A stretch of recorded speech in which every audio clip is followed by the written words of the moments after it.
Now, if we want to talk about that reaction profile here, we can understand that there are actually two kinds of categories of ways that we might imagine looking at it.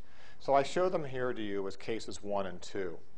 These are cases where I start with a certain amount of A and B. All A, no B.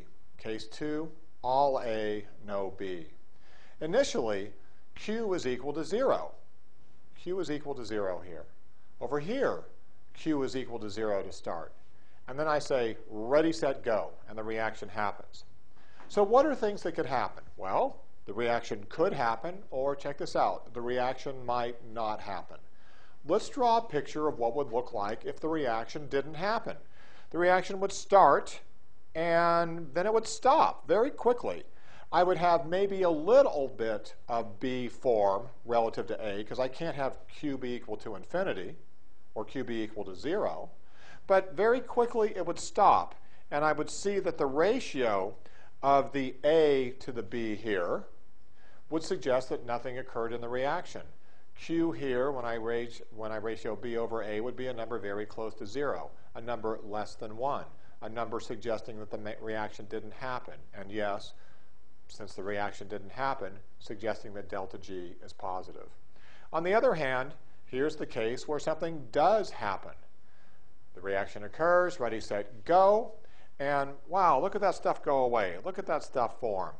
Nice, pretty shapes to it all. I don't care how fast it is. It could be really fast, it could be really slow, but I look up 2.5 years later, and guess what?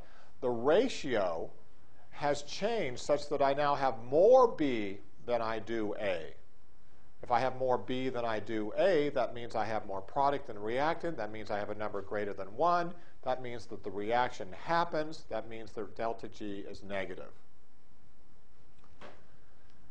So let's think about this as in terms of the hydrogen balloon that we started with, and think about it this way.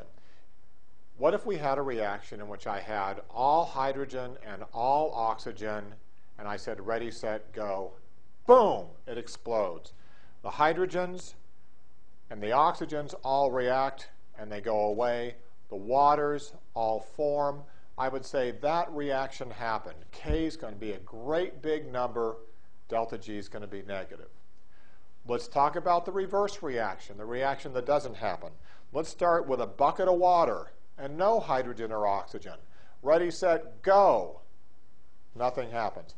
Maybe a little bit of hydrogen and oxygen start to form. Maybe a little bit of water goes away, but Q remains less than 1. The reaction is going to be non-spontaneous. Delta G is going to be positive. This right here is a nice qualitative picture of a reaction happening and a reaction not happening. Interestingly, notice that in both cases, this value right here and this value right here, the amount of B and the amount of A at equilibrium, whether you started on the left side going this way or the right side going that way, end up resulting with Q becoming K.